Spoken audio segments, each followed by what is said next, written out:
First up, we got the Three of Wands, which represents hard work and travel. The princess takes a long journey to rescue her prince, making sacrifices and surviving trials along the way. If she stays motivated, her efforts will be rewarded. Self-motivation, freedom, reward, romance. So yeah, she's on a mission. Take what resonates. Wands are fire signs, by the way. This is gender neutral. That castle in the background could be significant as well. Take what resonates. Always leave what doesn't behind. If it's not you, it's not you. Next up, we got the Queen of Swords. The Queen of Swords is a fierce and extracting force and does not forget betrayal. So her judgment, while fair and principled, seem brutal and cold. Still, she is open-minded and intelligent and can be charming and witty when she chooses. Protection, meaningful, criticism, tough love, skepticism, intelligence. So yeah, you don't play any games. You don't take kindly to betrayal of any kind. So one is best not to play with you. They better come correct or don't come at all. I mean, your judgments are fair with principles, but they seem brutal to those on the outside looking in. But you know what's up. Moving on. Next up, we got the Seven of Wands, which represents an indomitable force. Against all odds, John Henry stands up for what he believes in and is willing to fight to the bitter end. His courage and resolve is an inspiration, even to those who disagree with him.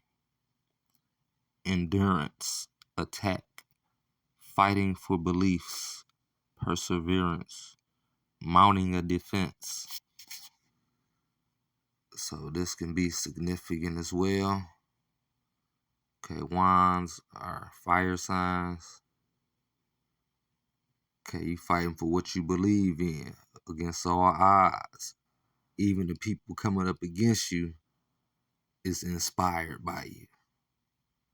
You know, you got endurance. You fighting for your beliefs, baby. You got perseverance. You in it for the long haul. So you told them to bring a lunch, whoever trying to stop you. Moving on. Next up, we got the Wheel of Fortune. The Wheel of Fortune is endlessly turning, spun by a trickster god. What was once luck is now misfortune. What was once hopeless is now joyous. These acts may seem random, but all fates are part of an interconnected web of repercussions.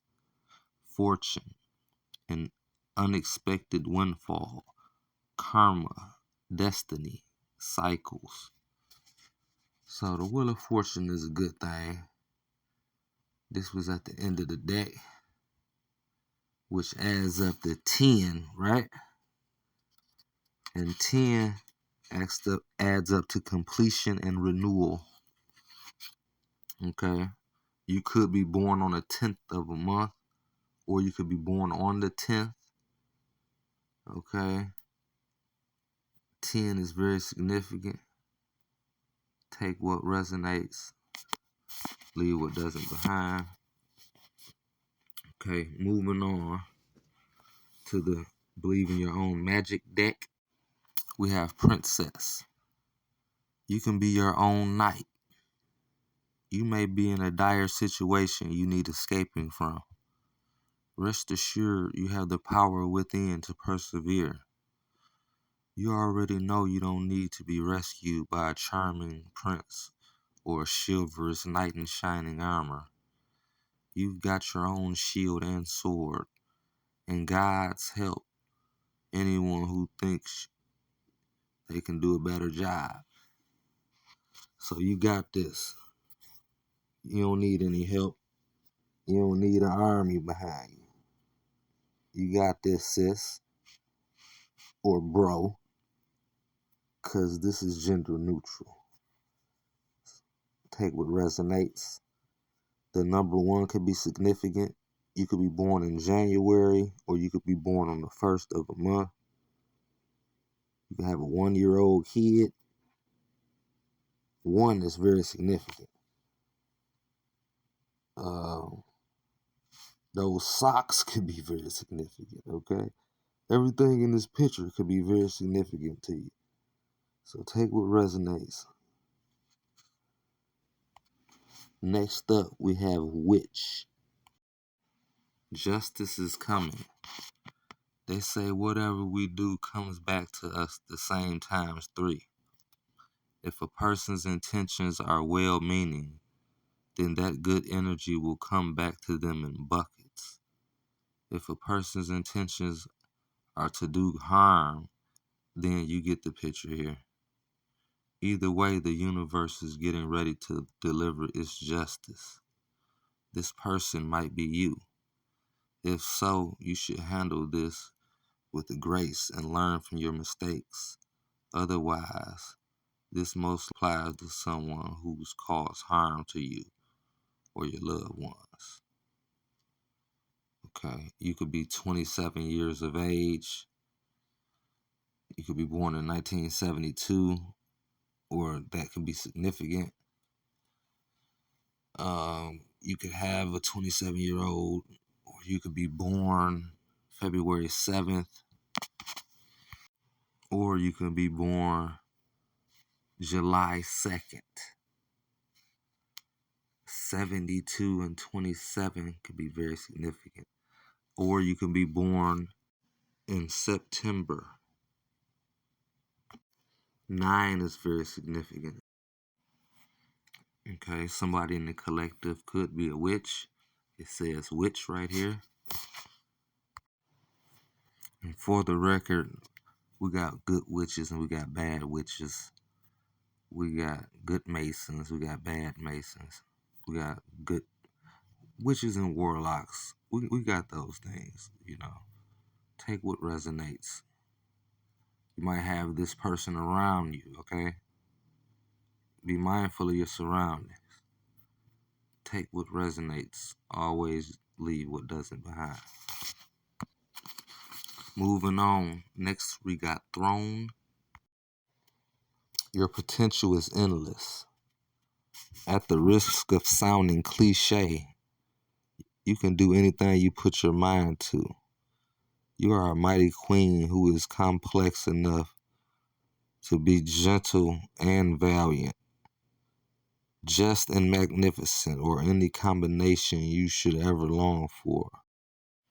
The reason they tell you that you cannot have it all is because they're afraid you will become even more dangerous than you already are. Okay, they scared of what you're going to become. Take what resonates. You can be 45 years of age or 54 years of age, or those numbers could be significant.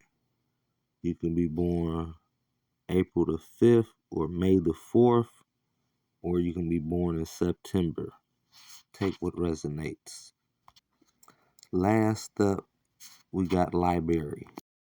Control your own narrative. Someone else is trying to call the shots in your life. They think they can waltz in and control your every move, and you need to say no to their manipulation. It might seem tempting to relinquish control, but if you give someone else power over your narrative, chaos will ensue, and it will be all in their favor, not yours. You can be 22 years old, or you can be born on February 2nd, or you can be born in April. The bottom row adds up to 95, which means power and conflict. Peace, love, and light.